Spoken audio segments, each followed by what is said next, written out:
아들이 돌아오지 않겠다고 했습니다. 독일로 말입니다. 5년째입니다. 저는 이해할 수 없었습니다. 그때 아들이 이런 말을 했습니다. 아빠, 여긴요. 불편함을 참지 않아도 되는 나라예요. 솔직히 말해 그 말이 가장 마음에 들지 않았습니다. 불편함은 원래 참고 사는 거 아닙니까? 도시는 효율로 돌아가야 하고 사람은 시스템을 따라야 한다고 저는 30년을 그렇게 가르쳐 왔으니까요. 그래서 왔습니다. 한국으로요. 믿지 않기 위해서였습니다. 7일을 보냈습니다. 그리고 깨달았습니다. 한국에서는 사람이 시스템을 따라가지 않았습니다. 시스템이 사람을 따라왔습니다. 실수해도 위험해지지 않았으며 도시는 먼저 알려주고 먼저 기다렸습니다. 그제야 아들의 말이 이해됐습니다. 이 나라는 불편함을 참지 않기로 선택한 나라였습니다. 한 아버지의 기준을 무너뜨린 한국에서의 7일을 기록합니다. 대한민국에서 제일 좋은 시스템은 무엇일까요? 댓글 남겨주세요. 문이 닫혔습니다. 그런데 사람이 끼지 않았습니다. 경고음도 비상버튼 안내도 없었죠. 30년간 교통안전을 설계해온 제가 보기에 이건 말이 안 됩니다. 사고는 반드시 일어나게 되어 있거든요. 그런데 일주일째 단 한 건도 목격하지 못했습니다. 도대체 이 나라는 어떻게 된 겁니까? 저는 루카스 베르너입니다. 독일에서 30년간 교통과 도시 시스템을 설계해왔죠. 베를린 지하철 안전 개선, 뮌헨 트램 신호 체계. 모두 제 손을 거쳤습니다. 효율과 질서. 그게 제 기준이었죠. 서울행은 딸 소피가 강행했습니다. K-팝 팬이라더군요. 1년 내내 조르더니 결국 성사됐죠. 아내 안나는 반대했습니다. 만성 피로에 관절도 약해서 긴 여행을 싫어하거든요. 하지만 아들 다니엘이 서울에 산 지 5년째였습니다. 공항을 나서며 판단했습니다. 빠르지만 거칠 거라고. 그런데 지하철역에 들어서는 순간 이상했습니다. 경고판이 없었습니다. 독일 지하철엔 경고가 넘칩니다. 선로주의, 문주의, 계단주의. 빨간 표지판이 사방에 붙어 있죠. 그게 안전의 기본이라 배웠습니다. 그런데 이곳엔 없었습니다. 대신 투명한 문이 있었죠. 스크린도어. 선로와 승강장을 완전히 차단했습니다. 경고할 필요가 없는 구조였습니다. 아빠, 여기선 떨어질 수가 없어. 소피가 말했습니다. 맞았습니다.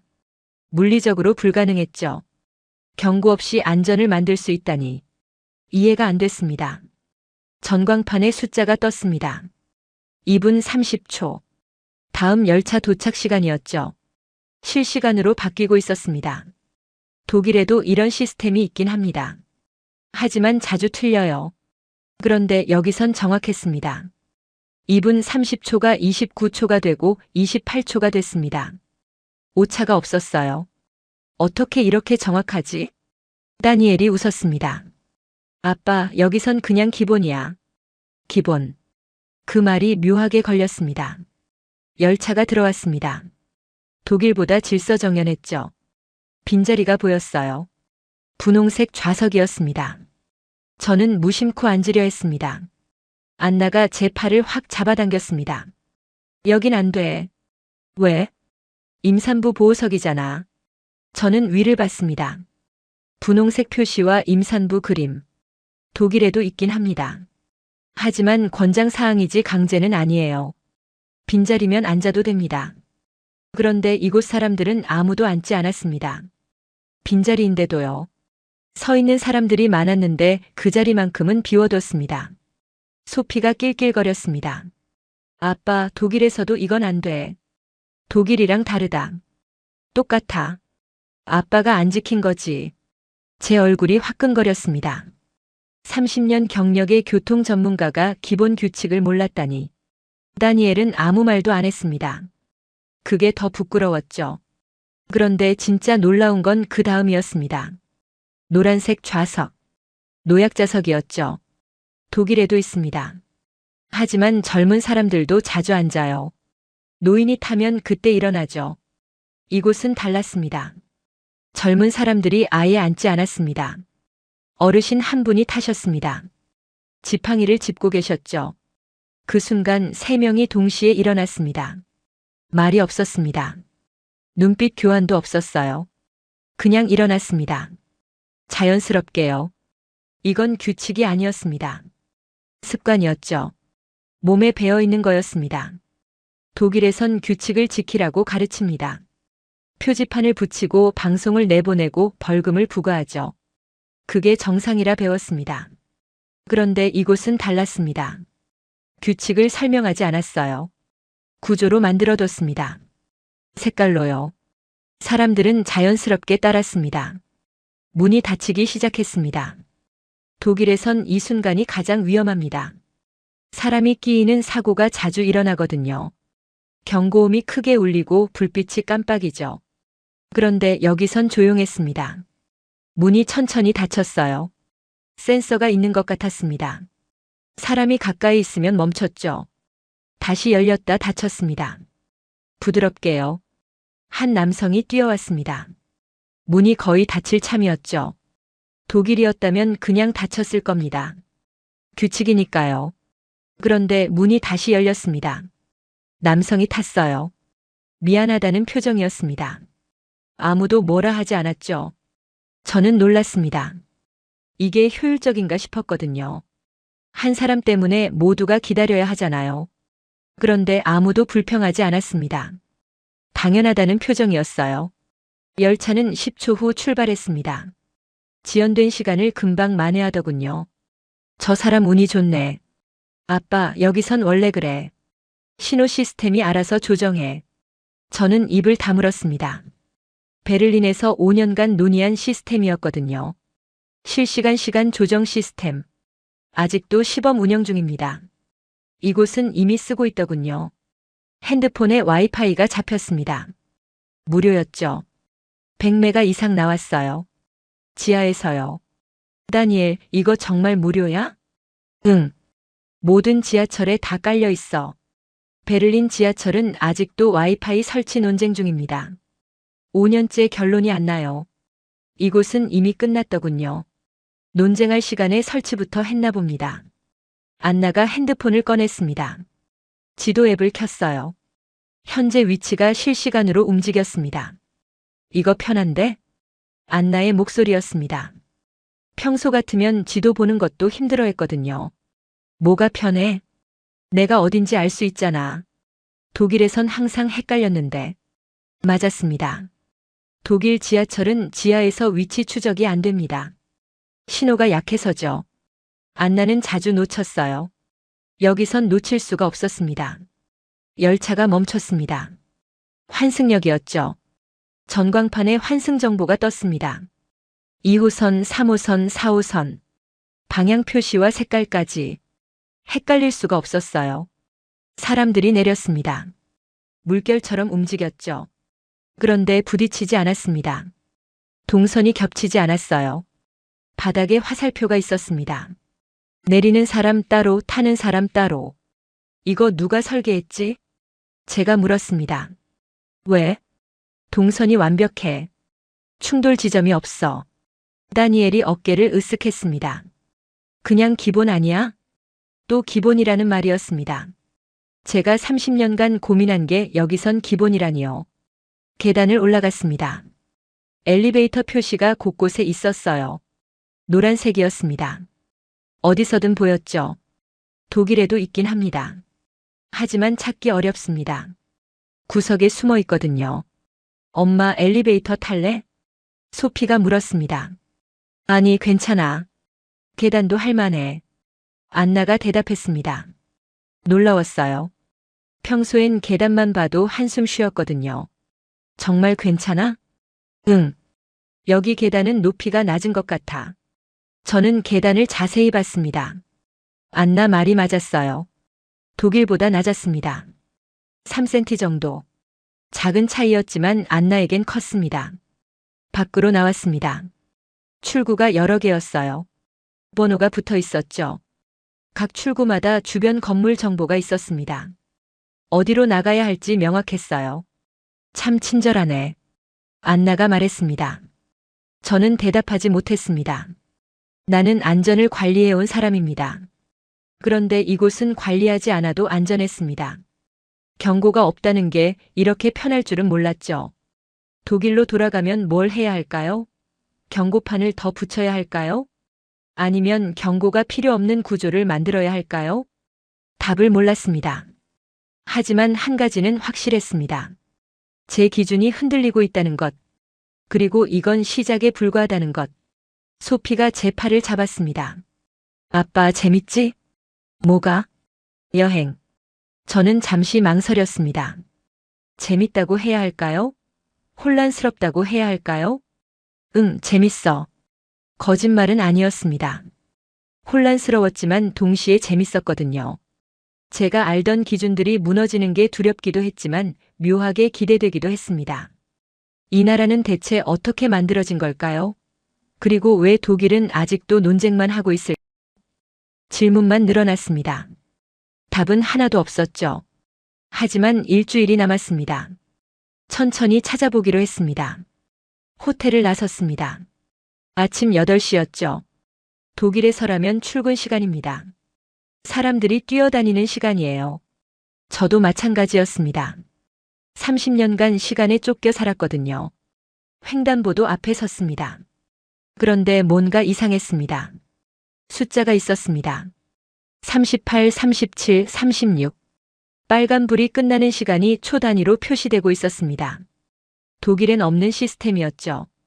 이거 편한데? 안나가 말했습니다. 뭐가? 얼마나 기다려야 하는지 알잖아. 맞았습니다. 독일에선 신호가 언제 바뀔지 모릅니다. 그래서 사람들이 조급해하죠. 계속 신호등만 쳐다봅니다. 혹시 놓칠까 봐요. 그런데 여기선 달랐습니다. 38초를 기다리면 된다는 걸 알고 있으니까요. 사람들은 여유로웠습니다.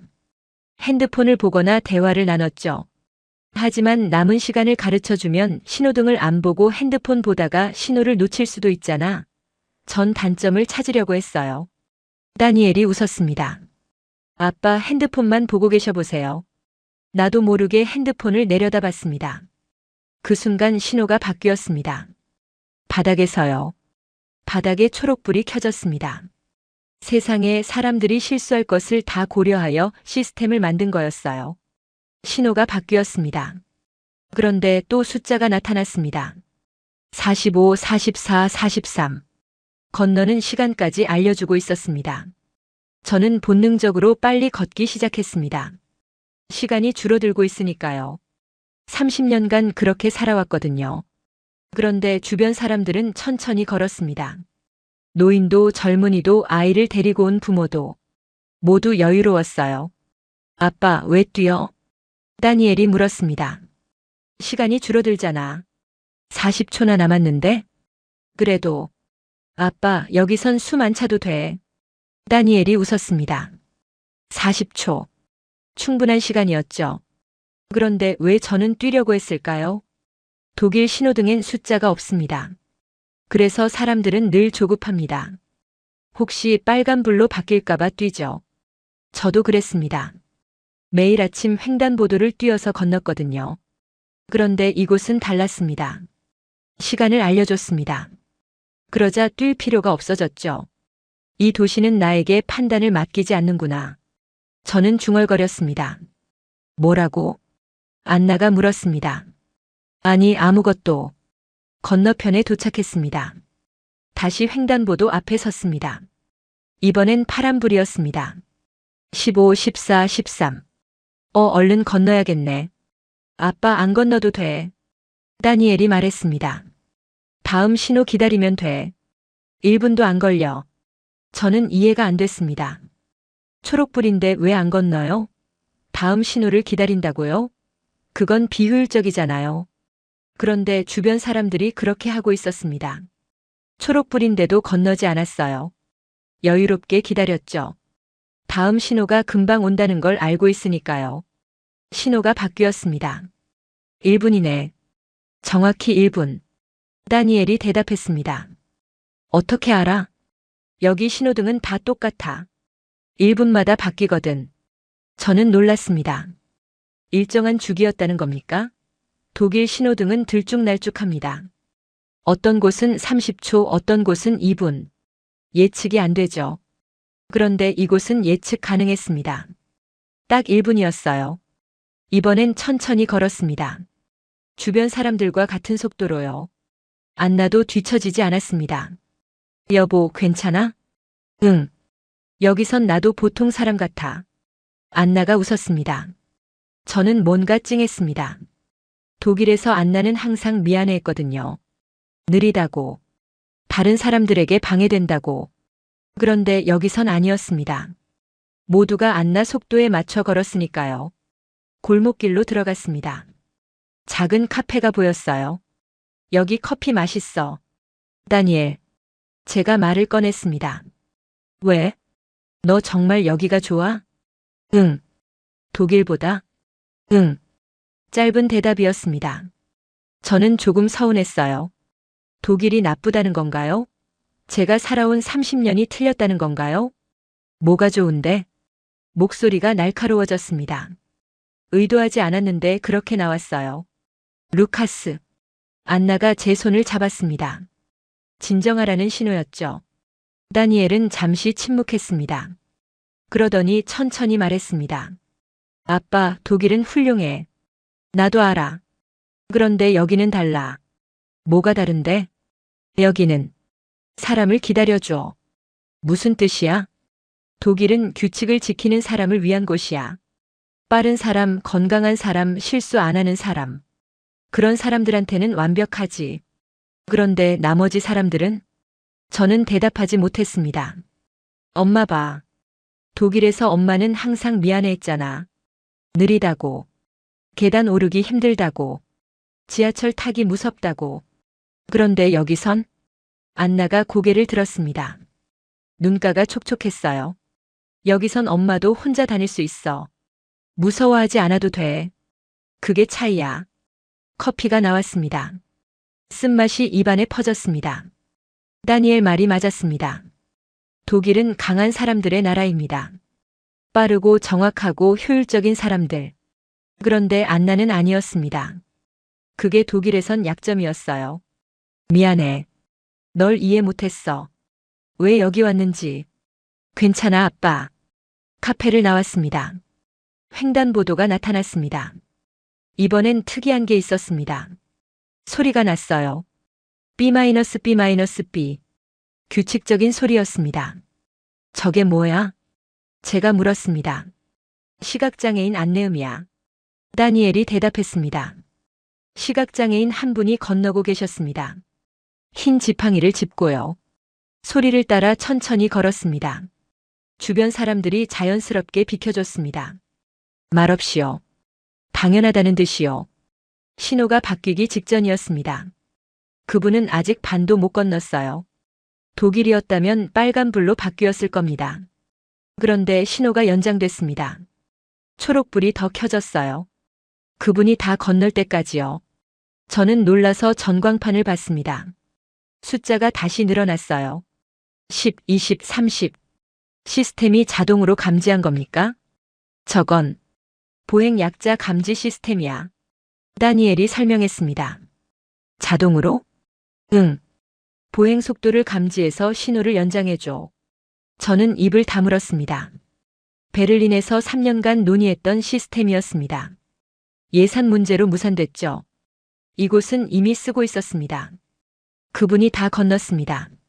신호가 바뀌었어요. 아무도 불평하지 않았습니다. 2, 30초 더 기다렸는데도요. 뛰지 않아도 된다는 건 생각보다 큰 배려구나. 제가 중얼거렸습니다. 횡단보도를 몇 번 더 건넜죠. 매번 예측 가능했어요. 저는 뛰지 않았습니다. 처음으로요. 안나가 제 손을 잡았습니다. 함께 걸었죠. 같은 속도로요. 여보. 응? 이 도시 좋은 것 같아. 나도. 거짓말이 아니었습니다. 좋았어요. 제 기준이 무너지는 게 무섭긴 했지만 동시에 편했습니다. 뛰지 않아도 되니까요. 안나를 기다리게 하지 않아도 되니까요. 시간에 쫓기지 않아도 되니까요.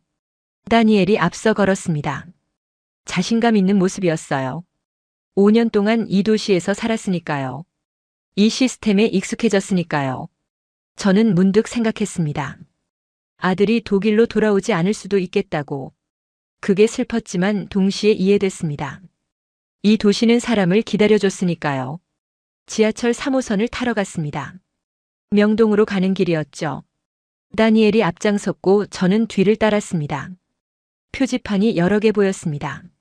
3호선 2번 출구, 3호선 5번 출구. 화살표가 사방으로 뻗어 있었죠. 독일 지하철보다 복잡해 보였습니다. 저는 불안했어요. 30년간 교통 시스템을 연구했지만 이 도시의 체계는 달랐거든요. 다니엘을 따라 걸었습니다. 그런데 핸드폰을 확인하려다 손가락이 미끄러졌어요. 화면이 엉뚱한 곳으로 튕겼습니다. 다시 찾으려는데 사람들이 지나갔습니다. 저는 본능적으로 옆으로 비켰죠. 그리고 방향 감각을 잃었습니다. 주변을 둘러봤습니다. 가족들이 보이지 않았어요.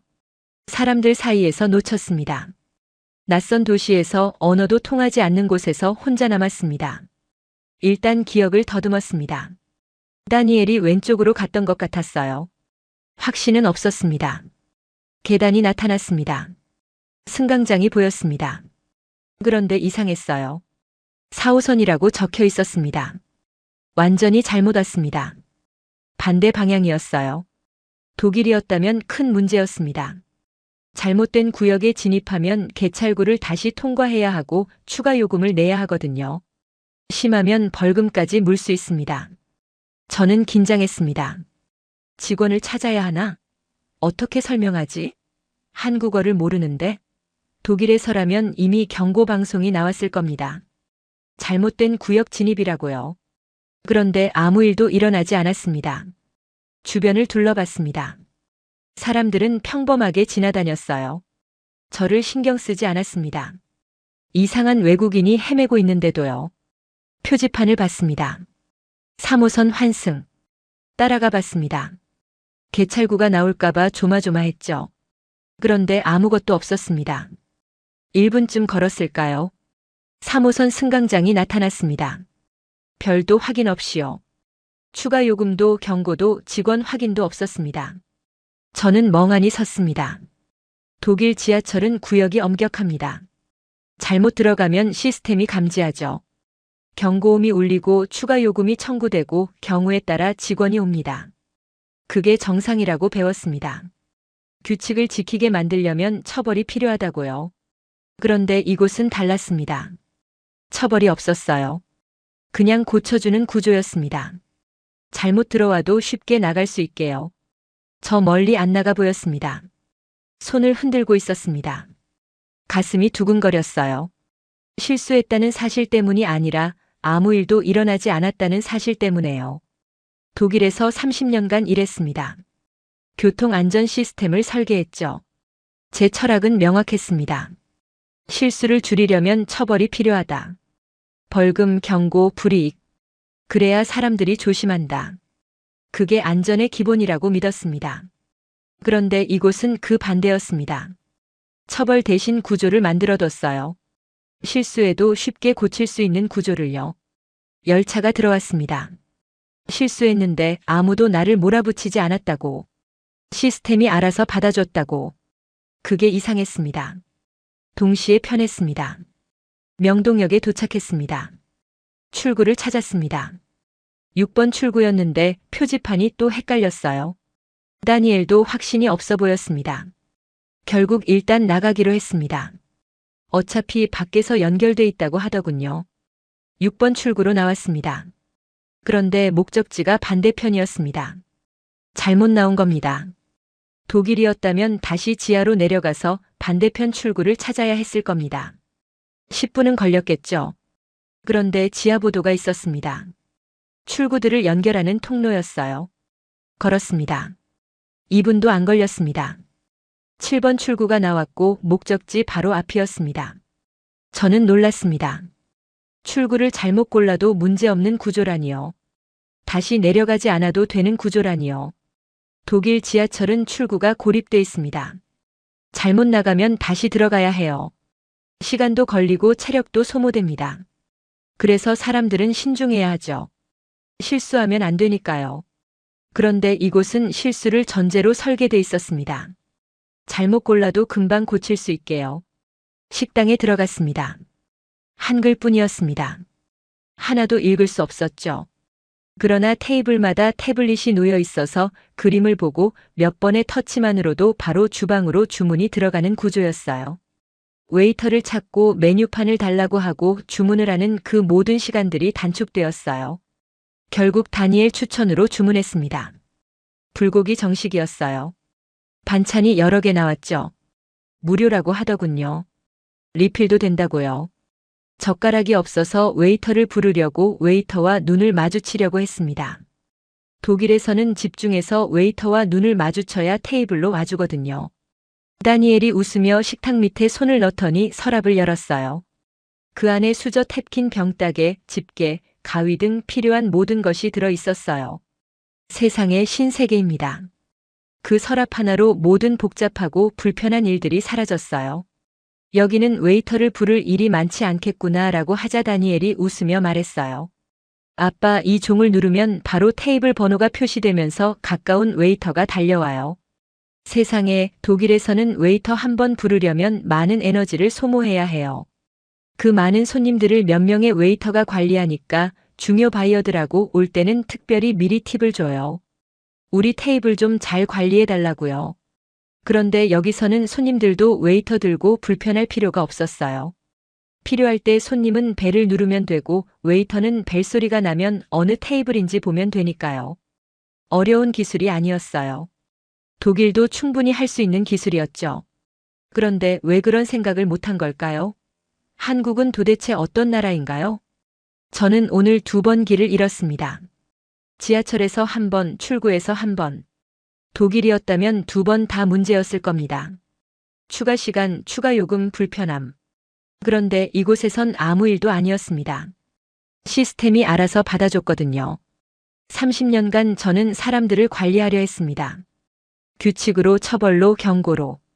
그래야 안전하다고 믿었습니다. 그런데 이곳은 사람을 관리하지 않았습니다. 구조로 받아줬어요. 실수해도 괜찮게요. 그게 진짜 안전이었습니다. 안나가 제 팔을 잡았습니다. 함께 걸었죠. 명동 거리를요. 저는 더 이상 긴장하지 않았습니다. 실수해도 괜찮다는 걸 알았으니까요. 이 도시는 완벽한 사람을 원하지 않았습니다. 실수하는 사람을 전제로 만들어져 있었어요.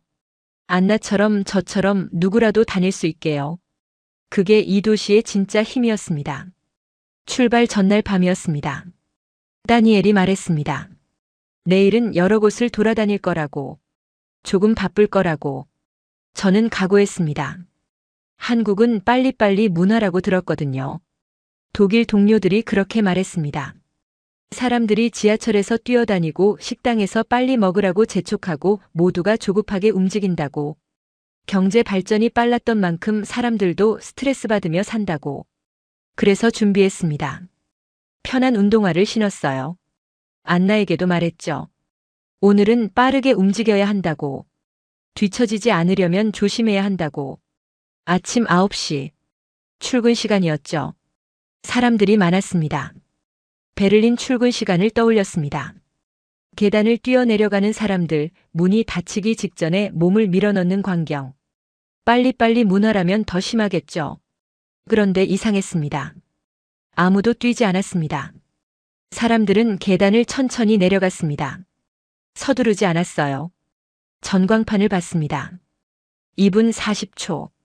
다음 열차 도착 시간이었습니다. 사람들은 그 숫자를 보고 있었습니다. 핸드폰을 꺼내거나 그냥 서 있었어요. 조급해하지 않았습니다. 독일 같으면 불안해서 계속 터널 쪽을 쳐다봤을 텐데요. 열차가 들어왔어요. 정확히 2분 40초 만에요. 오차가 없었습니다. 사람들이 탔습니다. 순서대로 탔습니다. 출근 시간인데 왜 아무도 서두르지 않는 겁니까? 다음 역까지 2분 40초라고 표시됐어요. 사람들은 책을 보거나 눈을 감았습니다. 여유로웠습니다. 정확히 2분 40초 만에요.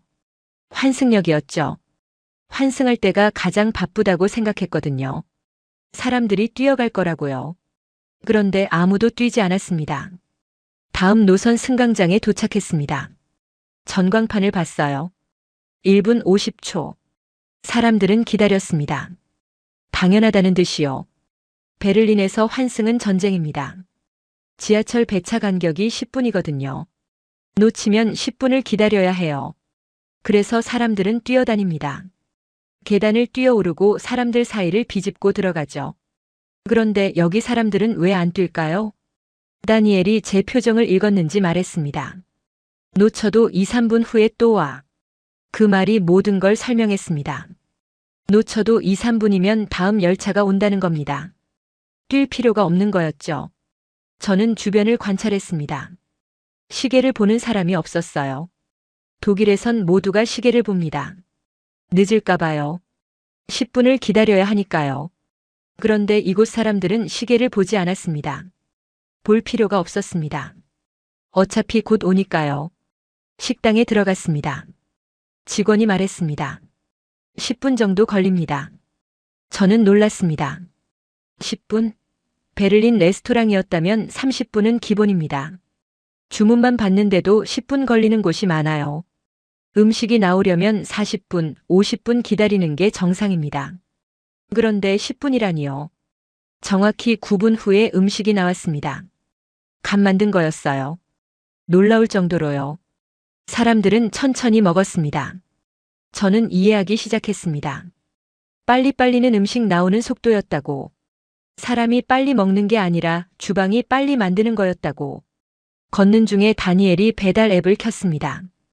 호텔에 간식 배달시킬까? 얼마나 걸려? 30분 정도? 저는 웃었습니다. 독일에서 배달은 최소 1시간 반입니다. 어떤 날은 2시간 걸립니다. 전화해서 확인하면 이제 출발한다고 하죠. 그러다 1시간 더 기다립니다. 30분이라니요. 25분쯤 후에 호텔에 도착했습니다. 잠시 쉬고 있었습니다. 정확히 30분이 됐을 때 초인종이 울렸습니다. 정확히 30분이었습니다. 빨리빨리는 사람의 속도가 아니었습니다. 시스템의 속도였어요. 지하철이 2, 3분마다 왔습니다. 음식이 10분 만에 나왔습니다. 배달이 30분 만에 왔습니다. 신호가 정확했습니다. 시스템이 빨라서 사람들은 서두를 필요가 없었습니다. 독일은 정반대였습니다. 지하철이 10분마다 왔습니다. 음식이 40분 걸렸습니다. 배달이 2시간 걸렸습니다. 신호가 불규칙했습니다. 시스템이 느려서 사람들이 빨라야 했습니다. 놓치면 안 되니까요. 오래 기다려야 하니까요. 저는 깨달았습니다. 이 도시는 빠르게 가는 사람보다 함께 가는 사람을 기준으로 했다고. 시스템을 빠르게 만들어서 느린 사람도 편하게 만들었다고. 독일은 빠른 사람이 기준이었습니다. 건강한 사람, 젊은 사람. 그들에게 맞춰져 있었어요. 느린 사람은 적응해야 했습니다. 안나처럼요. 독일 동료들이 틀렸습니다. 빨리빨리 문화는 사람들이 급한 게 아니었어요. 시스템이 빠른 거였습니다. 그 빠른 시스템이 사람들에게 시간을 돌려줬습니다. 여유를 줬습니다. 베를린에선 사람들이 뛰어다닙니다. 시스템이 느리니까요. 서울에선 사람들이 천천히 걷습니다. 시스템이 빠르니까요. 어느 쪽이 진짜 효율적일까요? 답은 명확했습니다. 사흘째 아침이었습니다. 안나가 일어나지 못했어요. 다리가 아프다고 했습니다. 독일에서도 늘 그랬거든요. 이틀쯤 걸어다니면 안나는 사흘째 쉬어야 했습니다. 오늘은 호텔에서 쉬는 게 좋겠어. 제가 말했습니다. 그런데 다니엘이 다른 제안을 했습니다. 찜질방 가자. 찜질방? 응. 엄마 거기 가면 좋아질 거야. 저는 의아했습니다. 아픈 사람을 데리고 찜질방이라니요. 쉬어야 하는 거 아닙니까? 안나가 지금 아픈데. 그래서 가는 거야. 다니엘의 논리를 이해할 수 없었습니다. 아프면 쉬어야죠. 누워 있어야 하고 약을 먹어야 하고 병원에 가야 합니다. 찜질방이라니요. 그런데 안나가 일어났습니다. 가볼까? 정말? 괜찮아? 응. 한번 가보자. 오전 10시인데도 사람들이 많았습니다. 뜨거웠습니다. 여러 방이 있었습니다. 온도가 다 달랐습니다. 이게 치료시설입니까? 휴식 공간입니까? 여기서 뭐 하는 거야? 다니엘이 웃었습니다. 그냥 있으면 돼. 그냥? 응. 들어가서 앉아 있어. 저는 이해가 안 됐습니다. 그냥 앉아 있으라고요? 프로그램은요? 치료사는요? 운동기구는요? 독일 스파는 다릅니다. 예약을 하고 치료사를 만나고 프로그램을 받습니다. 마사지, 수중 운동, 물리치료. 체계적입니다. 시간당 비용을 냅니다. 효율적으로 시간을 써야 하죠. 그런데 여기는 아무것도 없었습니다. 그냥 뜨거운 방들만 있었어요. 일단 들어가 봤습니다. 사람들이 누워 있었습니다. 아무것도 안 하고요. 그냥 누워 있었습니다. 시계를 봤어요. 10시 20분. 점심은 12시 반에 먹기로 했습니다. 2시간 10분이면 충분하겠죠. 더 있으면 시간 낭비입니다. 땀이 나기 시작했습니다. 그런데 몸이 안 움직였습니다. 일어서기 싫었어요. 안나가 옆에 누웠습니다. 편안한 얼굴이었습니다. 여보, 괜찮아? 응. 좋아. 아프지 않아? 안 아파. 오히려 나아지는 것 같아. 저는 이해할 수 없었습니다. 뜨거운 방에 누워 있는데 어떻게 나아진다는 겁니까? 과학적이지 않습니다. 20분이 지났습니다. 일어나야 한다는 생각이 희미해졌어요. 몸이 녹는 것 같았습니다. 생각도 느려졌습니다. 일정, 계획, 다음 장소. 그런 생각들이 사라졌어요. 밖으로 나왔습니다. 휴게실이 있었습니다. 사람들이 누워 있었어요. 자고 있는 사람도 있었습니다. 저도 누웠습니다. 얼마나 잤을까요? 시계를 봤어요. 11시 40분. 1시간을 잤습니다. 당황했습니다. 계획에 없던 일이었습니다. 안나도 자고 있었어요. 편안한 얼굴이었습니다. 독일에서 본 적 없는 표정이었어요. 배 안 고프면 더 있다 가자. 저는 입을 다물었습니다. 배가 고프지 않았습니다. 생각이 비워졌습니다. 일정도 계획도 효율도 아무것도 생각나지 않았어요. 그냥 뜨겁고 땀이 나고 숨을 쉬고 그뿐이었습니다. 식당이 있었습니다. 간단한 음식을 팔고 있었어요. 아들이 삼계탕을 주문해줬습니다. 뜨거웠습니다. 땀이 또 났어요. 그런데 좋았습니다. 안나가 말했습니다. 여기 신기해. 뭐가? 아무것도 안 하는데 나아지는 것 같아. 맞았습니다. 아무것도 안 했습니다. 치료를 받지 않았어요. 운동하지 않았습니다. 약을 먹지 않았습니다. 그냥 뜨거운 방에 있었고 잤고 땀을 흘렸습니다. 그뿐이었어요. 그런데 안나가 나아 보였습니다. 얼굴이 밝았어요. 다리 아프다는 말을 안 했습니다. 관절이 쑤신다는 말도요. 저도 달랐습니다. 피곤하지 않았어요. 머리가 맑았습니다. 어깨가 가벼웠어요. 아무것도 안 했는데요. 더 있을까? 원래 계획이라면 벌써 다음 장소로 갔어야 했습니다. 3시간을 여기서 보냈습니다. 비효율적이었죠. 그런데 대답했습니다. 그래, 더 있자. 안나가 놀란 얼굴이었습니다. 제가 계획을 바꿨으니까요. 30년간 저는 쉬는 법을 몰랐습니다. 휴가 때도 계획을 세웠어요. 일정표를 만들었습니다. 효율적으로 시간을 썼죠. 쉬는 것도 계획의 일부였습니다. 그런데 이곳은 달랐습니다. 계획이 없었어요. 일정이 없었습니다. 그냥 있으라고 했습니다. 그냥 쉬게 했습니다. 독일 스파는 달랐습니다. 프로그램이 있었고 목표가 있었고 평가가 있었습니다. 나아져야 했어요. 효과가 있어야 했습니다. 그런데 이곳은 아무것도 요구하지 않았습니다. 그냥 있으라고만 했어요. 안나가 말했습니다. 다리 안 아파. 정말? 응. 신기해. 아침엔 일어나기 힘들었는데 저도 마찬가지였습니다. 어깨가 가벼웠어요. 6시간 동안 아무것도 안 했는데요. 아니, 아무것도 안 한 게 아니었습니다. 쉬었습니다. 계획 없이, 목표 없이, 평가 없이 그냥 쉬었습니다. 안나가 거울을 봤습니다. 얼굴이 좋아졌어. 맞았습니다. 안나의 얼굴이 달랐어요. 혈색이 좋았습니다. 눈빛이 밝았어요. 저도 거울을 봤습니다. 제 얼굴도 달랐습니다. 좋은 의미로요.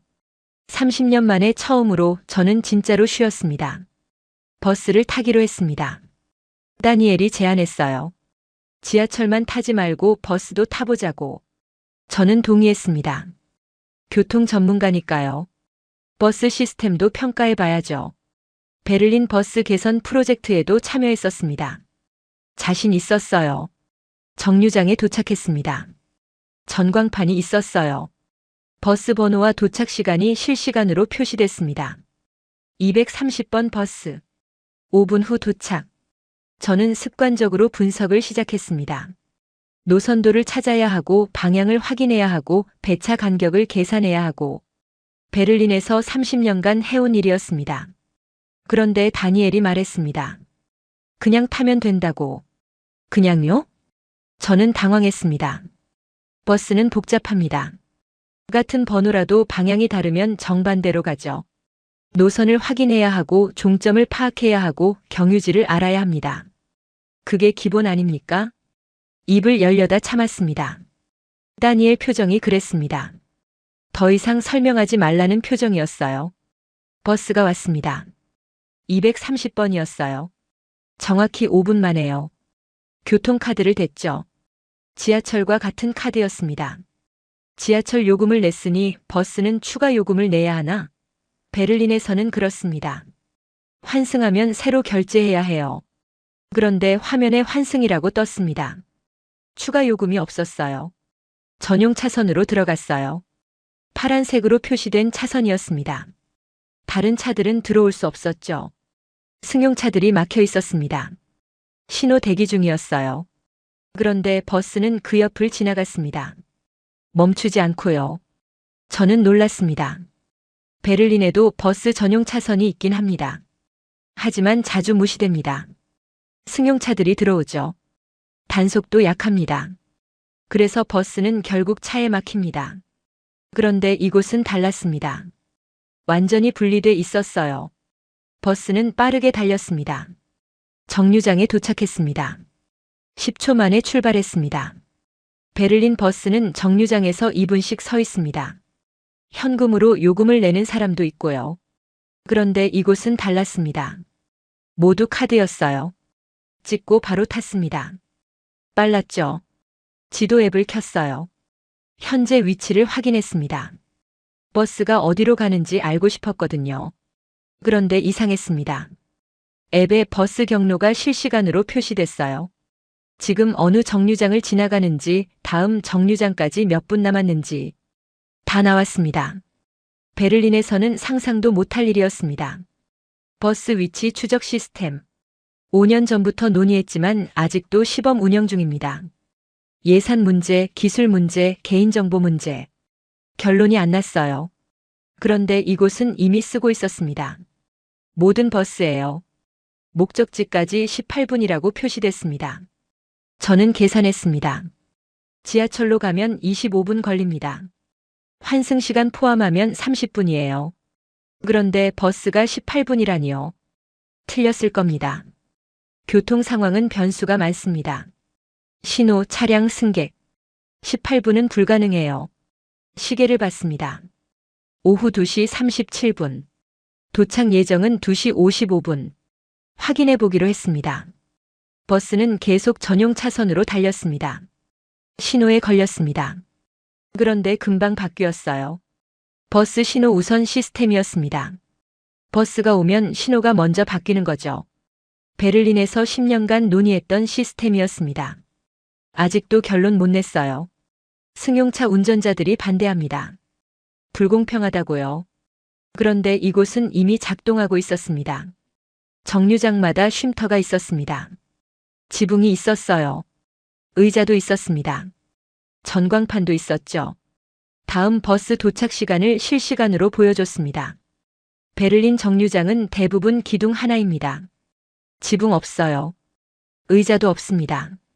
비 오면 맞고 눈 오면 맞고 서서 기다립니다. 노인들도요. 임산부도요. 저는 안나를 봤습니다.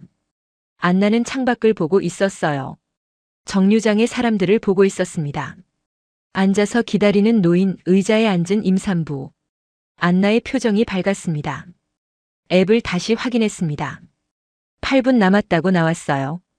여전히 18분을 유지하고 있었습니다. 믿기지 않았습니다. 교통 상황이 변하는데 어떻게 정확할 수 있습니까? 그런데 정확했습니다. 오후 2시 55분. 도착했습니다. 정확히 18분 만에요. 저는 멍했습니다. 아니, 제 예측이 틀렸어요. 시스템이 맞았습니다. 질문하고 싶었습니다. 어떻게 이렇게 정확하냐고. 버스 전용 차선은 언제 만들었냐고.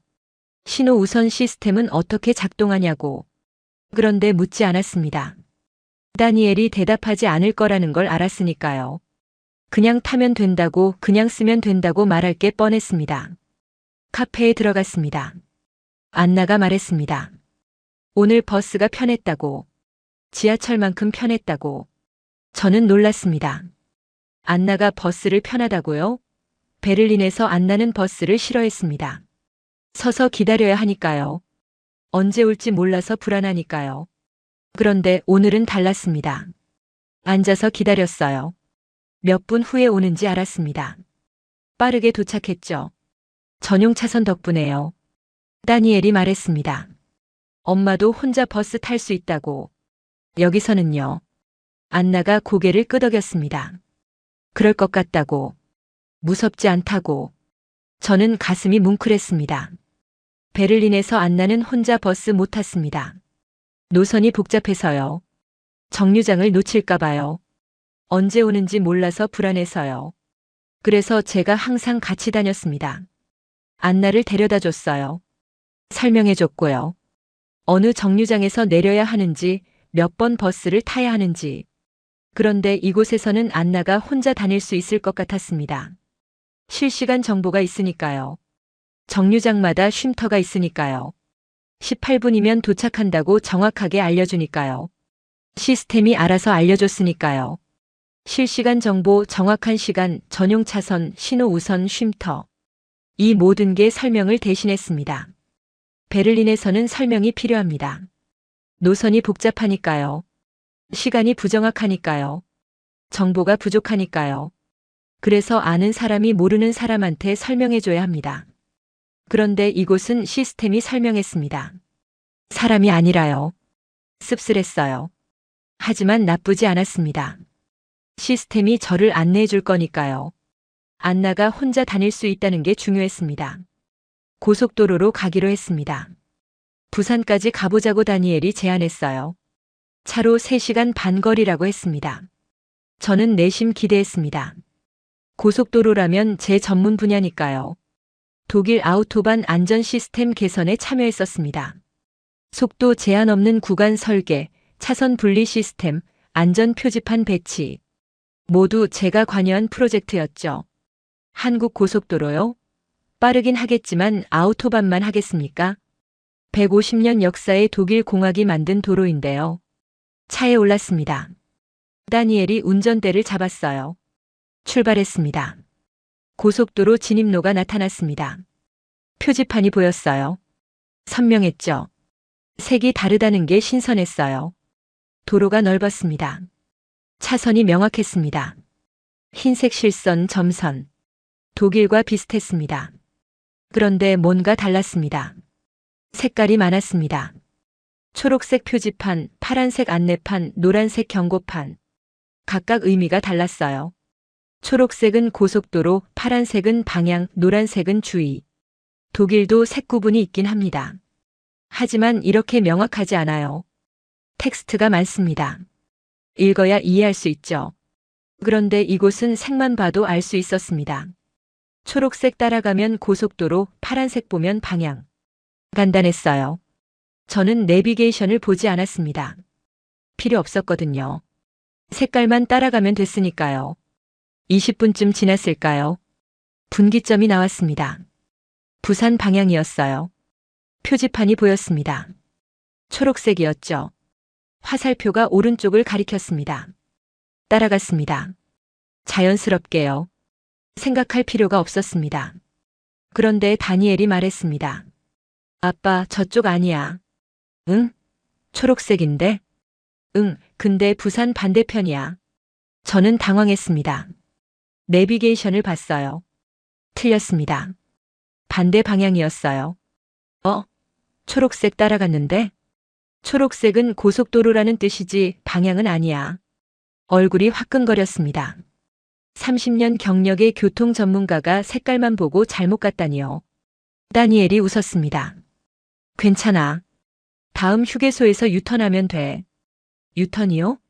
고속도로에서요? 독일 아우토반에서는 불가능합니다. 잘못 가면 다음 나들목까지 가야 해요. 30km, 40km. 돌아오는 데만 1시간 걸립니다. 그래서 아우토반에서는 실수하면 안 됩니다. 신중해야 하죠. 표지판을 정확히 읽어야 합니다. 5분쯤 지났을까요? 휴게소가 나왔습니다. 그런데 정말 유턴 구간이 있었습니다. 반대편으로 나갈 수 있었어요. 2분 만에요. 추가 요금도 없었습니다. 실수해도 쉽게 고칠 수 있는 구조였습니다. 아우토반과 달랐어요. 다시 올바른 방향으로 갔습니다. 이번엔 내비게이션을 확인했어요. 색깔만 보지 않았습니다. 30분쯤 지났습니다. 휴게소 표지판이 보였어요. 10km 전방, 5km 전방, 2km 전방. 계속 알려줬습니다. 독일도 휴게소 표지판이 있긴 합니다. 하지만 갑자기 나타나요. 5km 전방 하나만 나오고 끝입니다. 놓치면 다음 휴게소까지 50km, 60km 가야 해요. 그런데 이곳은 3번이나 알려줬습니다.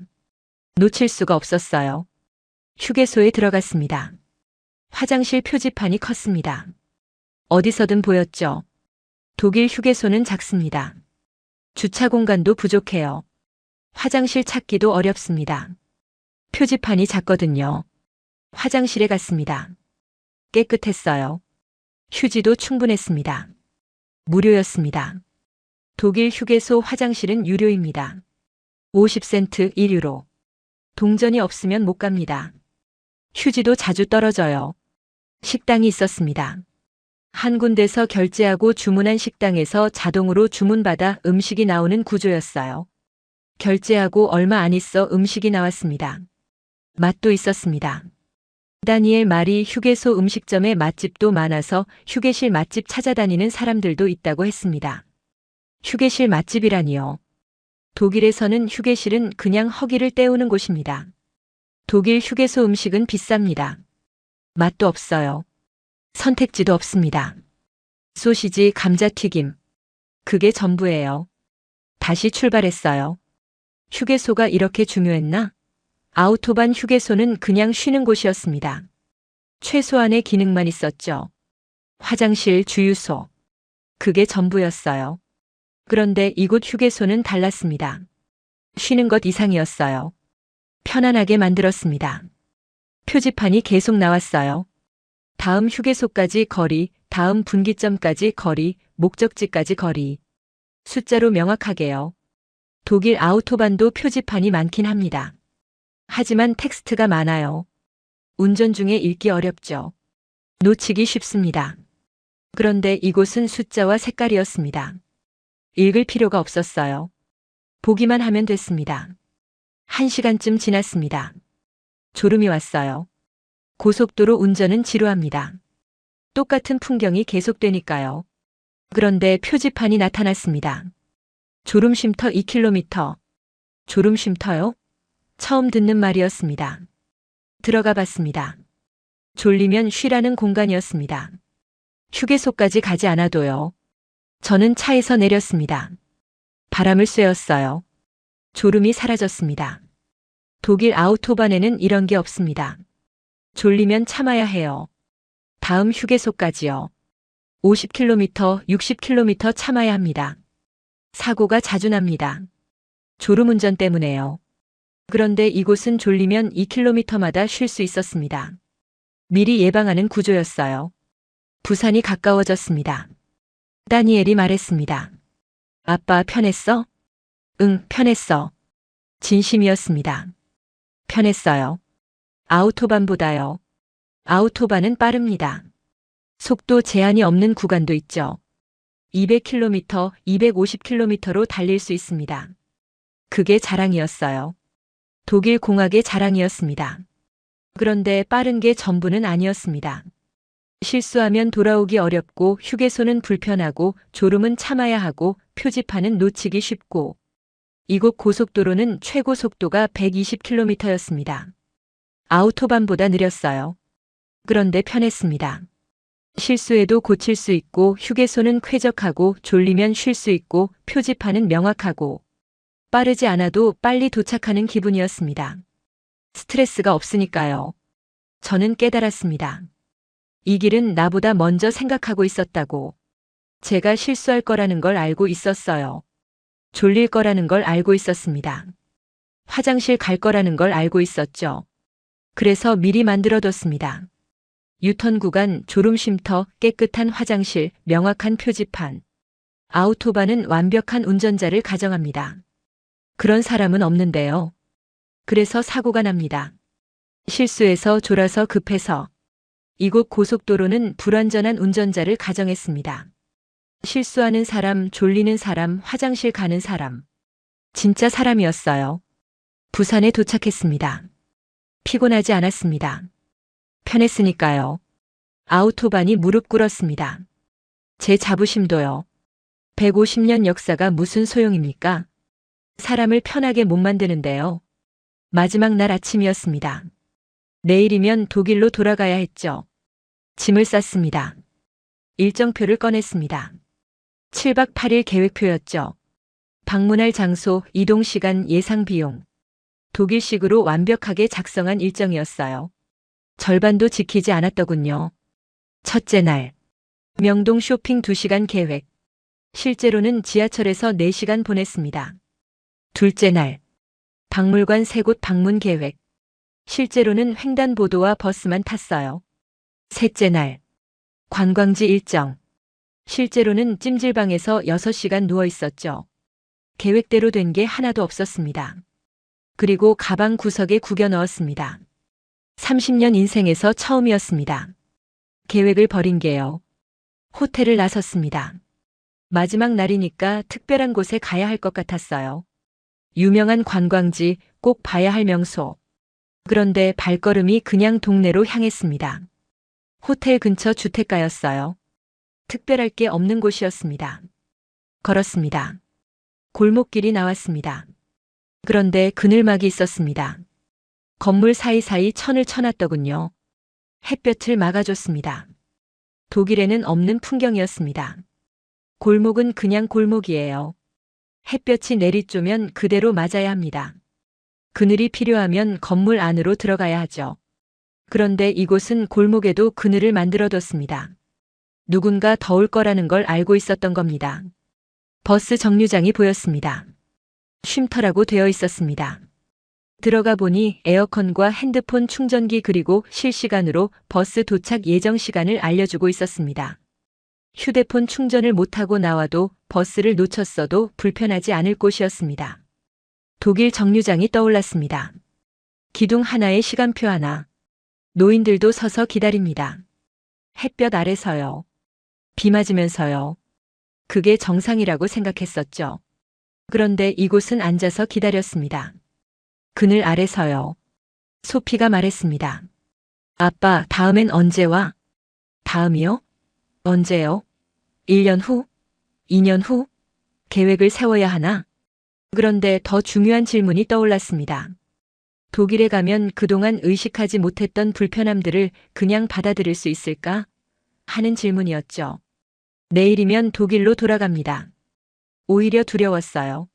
지하철 놓칠까봐, 신호 바뀔까봐, 시간이 아까워서. 안나도 뛰어야 할 겁니다. 사람들을 따라잡으려고요. 미안해하면서요. 안나가 말했습니다. 조금 더 있다가도 되지. 그 한마디가 모든 걸 정리했습니다. 독일 시스템이 대한민국 시스템에 완전히 완패한 것이었어요. 다니엘이 옆에 앉았습니다. 5년 동안 이곳에서 산 아들이었습니다. 왜 돌아가지 않는지 이제야 이해했습니다. 돌아갈 수 없었던 겁니다. 한번 이 편안함을 알면요. 베를린의 불편함이요? 지하철에서 뛰는 것, 신호에 조급해하는 것, 안나를 재촉하는 것, 계획에 쫓기는 것. 그게 불편한 줄 몰랐습니다. 그게 정상이라고 생각했었죠. 그런데 이곳에서 7일 살아보니 알았습니다. 그게 불편했다는 걸요. 참을 필요 없는 불편이었다는 걸요. 한국은 특별한 나라가 아니었습니다. 마법도 기적도 아니었어요. 단지 불편함을 참지 않기로 한 나라였습니다. 지하철 배차 간격 10분이 불편하니까 2분으로 줄였습니다. 신호 대기가 불안하니까 숫자를 표시했습니다. 선로가 위험하니까 스크린 도어를 설치했습니다. 느린 사람이 불편하니까 신호를 길게 줬습니다. 더우니까 그늘을 만들었습니다. 서서 기다리기 힘드니까 의자를 뒀습니다. 불편하면 고쳤습니다. 논쟁하지 않고요. 예산을 핑계대지 않고요. 그냥 고쳤습니다. 독일은 반대였습니다. 불편해도 참았습니다. 원래 그런 거라고 했어요. 예산이 없다고 했습니다. 기술이 어렵다고 했습니다. 전통이라고 했습니다. 그래서 150년간 똑같았습니다. 불편한 채로요. 언젠가 다시 올 겁니다. 이 도시에요. 이 편안함에요. 그때까지 참아야겠죠. 독일의 불편함을요. 하지만 이제는 알고 있습니다. 그게 참을 필요 없는 불편이라는 걸요. 지금까지 시청해 주셔서 감사합니다.